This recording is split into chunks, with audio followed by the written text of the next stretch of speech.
Кутмандуу күнүңүздөр менен урматтуу телекөрүүчүлөр, радио угармандар. Республикалык штабтын пресс борборунда Кыргызстан боюнча бүгүнкү күнгө болгон эпидемиологиялык абал тууралуу Саламаттык сактоо министринин орун басары Үсөнбаев Нурбол Төлөшович маалымат берет.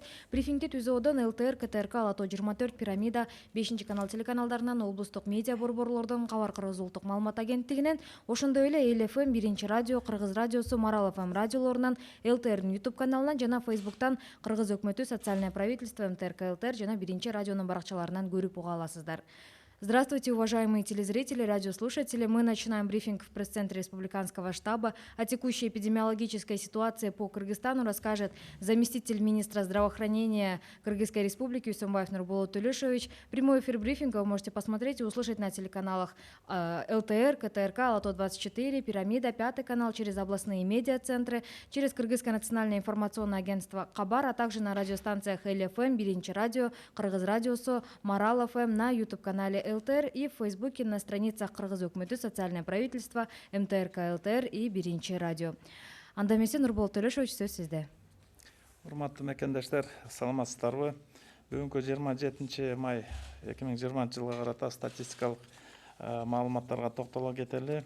Бир сутка ичинде жалпысынан 28 бейтап ооруканалардан чыгып, айыгып чыгышты. Бишкек шаарынан 14, Нарын областынан 8, Жалал Абад областынан 6 бейтап ушу лабораториялык анализдердин жыйынтыктары отрицательный болуп үйлөрүнө чыгышты. Республика боюнча бүгүнкү күнгө чейин 1043 бейтап айыгып ооруканадан чыгарылды. Бир күндүн ичинде 3706 лабораториялык анализ жүргүзүлдү. Биздин 10 лаборатория бар вирусологиялык.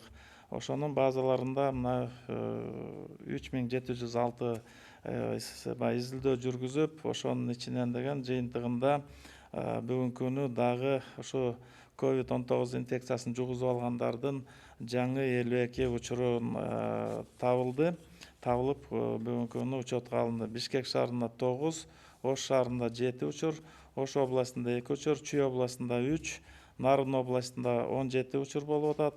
Жалал Абад областында 3 учур, Баткен областынан 1 учур. Ошол эле учурда мына бизден алыста жүргөн мекендештер кайтып келип атышат.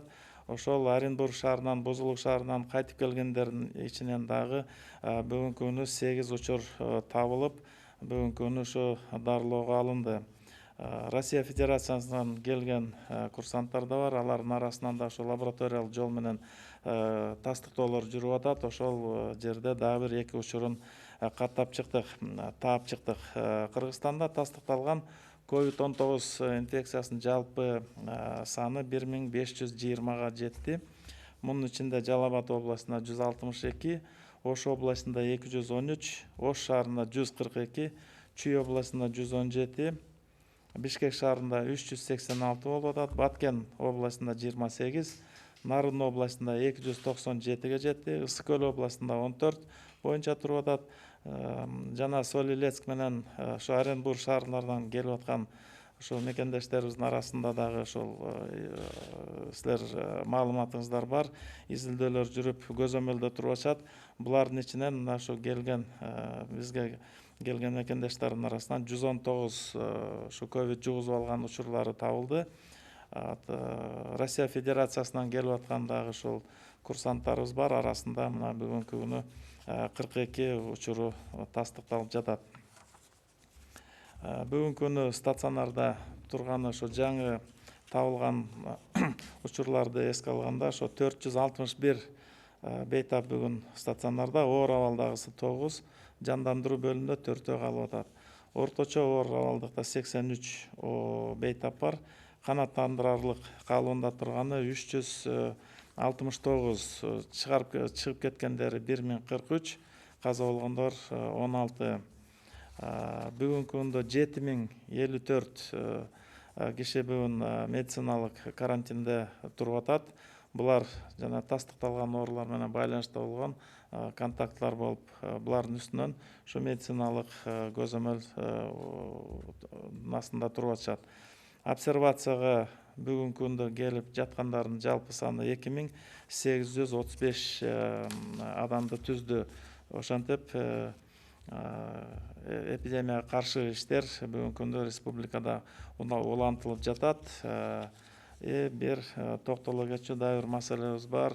Мына бүгүнкү күндө ошол каза болгондордун арасында бул анализдеп ошол учурлардын баарын талдап чыгып, бүгүнкү күндө мына ооруп алда турган оорулардын таржымалдарын карап чыгып аткандан ошол жерде бир көбүн эсе үйгө жатып өз алдынча дарылануу фактылары дагы кездешип атат. Бул айта кетчү нерсе, бул баягы жанакындай оорунун кабылдап кетишине жана жаман жагына бурулушуна алып келип аткандыгын бир токтоло кетейин дедим. Анткени деген ушу көп учурда кеч келип калып, жанакынтип реанимацияга барган моундай учурлары ушу үйдө ар кайсы дарыларды ичип, ар кандай чөптүн кайнатмаларын да ичип аткандары бар. Кез кезде туура эмес жанакындай кеп кеңештерди угуп алышып, ушундай фактылар да болуп атат. Бул медицина кызматкерлеринин арасында дагы жок эмес. Анткени өз алдынча дарыланып көрүп аткан учурлар болуп атат. Бирок дагы бир ушуну айта кетейин, анткени ушу оору кабылдап кетип атат. Бул башка грипп учурунда дагы биз дайыма айтып келебиз. Өз алдынча дарыланууга болбойт. Ушу оорунун белгилери чыкканда эле ушу биздин дарылоо мекемелерине кайрылыңыздар деп. Өзгөчө ушу коронавируста дагы бир айтып кетем. Ушу бир кандайдыр бир оорунун белгилери чыга турган болсо, ошо тезинен эле биздин дарыгерлерге кайрылып, ошол жерден туура дарылоону алып, ошондой кылсак туура болчудай. Анткени бул оорунун деген ушу кабылдап кеткен учурлары болуп атат. Ден соолукка дагы өмүргө да коркунуч алып келчү нерсе экен. Ошон үчүн дагы бир жолу чакырып кетем, өз алдынча дарыланганды мындай практикага албасак. Уважаемые соотечественники, статистическая информация на 27 мая 2020 года. За последние сутки из стационара выписано 28 пациентов с ранее подтвержденным диагнозом. В Бишкеке 14 выписано, в Нарынской области 8, в Джалабадской области 6 случаев. При выписке результаты лабораторных исследований отрицательные. Таким образом, за все время выписано с выздоровлением по стране 1043 пациента.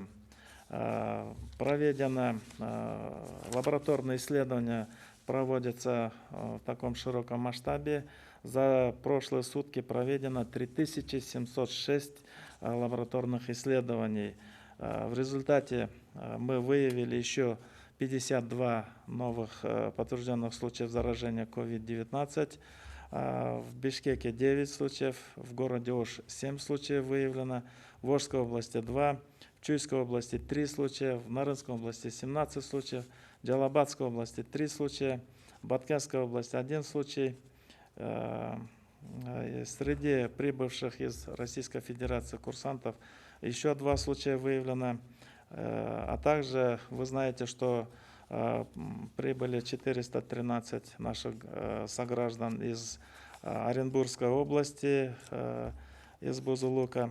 Среди них при первом лабораторном тестировании пока выявлено 8 случаев заражения.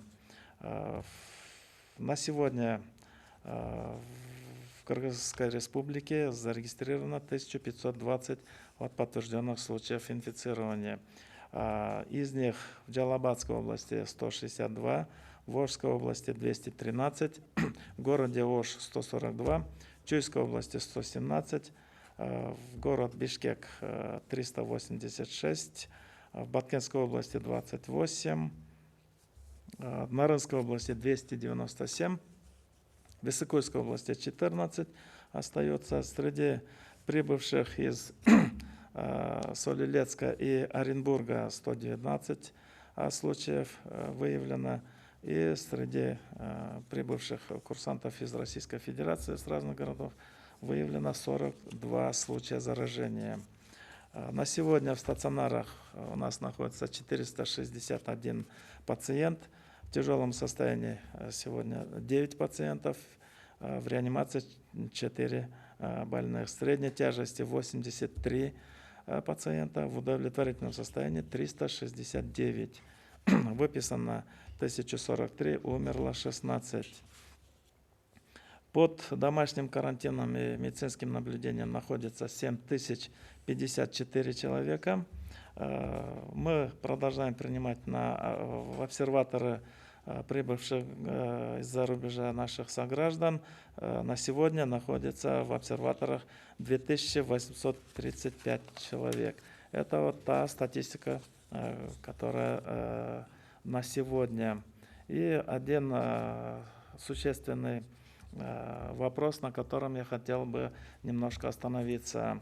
При анализе случаев смерти от COVID-19, при анализе истории болезни от тяжелых случаев, с проявлениями клиники, люди вынуждены долго лечиться, выясняется один такой существенный момент. Практикуется самолечение, что крайне недопустимо при коронавирусной инфекции, потому что она показала достаточную коварность, и очень, если опоздать с обращением за медицинской помощью или же практиковать самолечение, часто неквалифицированный прием лекарственных препаратов, всяких настоев, и слушать всякие недоказанные рекомендации, я призвал бы этого не делать, потому что мы и раньше говорили, что при обычном сезонном гриппе самолечение приводит к различного рода осложнениям, так и при коронавирусной инфекции этого делать совершенно нельзя, потому что затягивается время, когда можно обратиться за медицинской помощью, получить квалифицированное медицинское лечение и так далее. И на сегодня практиковать эти действия я бы призвал воздержаться и при появлении каких-то признаков заболевания немедленно обращаться к медицинским работникам, где вы сможете получить квалифицированное лечение, квалифицированные рекомендации, и вам подскажут, как с этой болезнью бороться. Спасибо, Нурбол Тулешевич. Есть один вопрос, который очень интересует наших телезрителей. Когда обнародуют данные отчета эпидрасследования по зараженным медикам, каким выводам пришли члены комиссии? Вы знаете, это я уже несколько раз отмечал этот момент. Это рабочие наши группы, которые с момента появления внутрибольничных заражений или же случаев заболевания среди медицинских работников была поставлена задача выяснить все факторы риска, причины заболеваемости для того, чтобы быстро разрабатывать рекомендации для предупреждения новых случаев коронавирусной инфекции. Таких групп было создано несколько. И по результатам работы этих рабочих групп у нас разработаны новые инструкции, разрабатываются новые СОПы, то есть это стандартное описание процедур, которые обеспечивают безопасность при работе с коронавирусной инфекцией. Так что эти результаты, они использованы и используются в нашей оперативной ежедневной работе. И в результате мы о них говорим, что в результате работы этих групп специалистов мы разрабатываем свои дальнейшие рекомендации, и поэтому в каком плане их обнародовать? Они обнародованы в медицинской общественности, мы их обсуждаем, мы собираем совещания для руководителей, проводятся видеоконференции, где широко обсуждаются все эти вопросы. Работа этих специалистов была направлена для того, чтобы искать причину, найти выработать новые рекомендации, и они с этой задачей справляются, и эта работа будет продолжаться. Спасибо. Уважаемые телезрители, радиослушатели, на этом мы завершаем брифинг в пресс-центре Республиканского штаба. Вас проинформировал заместитель министра здравоохранения Кыргызской Республики Усенбаев Нурбулат Төлешевич. Прямой эфир брифинга вы могли посмотреть и услышать на телеканалах ЛТР, КТРК, Лото-24, Пирамида, Пятый канал, через областные медиа-центры, Кыргызское национальное информационное агентство Кабар, а также на радиостанциях ЛФМ, Биринчи радио, Кыргыз радиосу, Марал ФМ, на YouTube-канале ЛТР, в Фейсбуке, на страницах Кыргыз Өкмөтү, социальное правительство, МТРК ЛТР и Биринчи радио. Спасибо за внимание.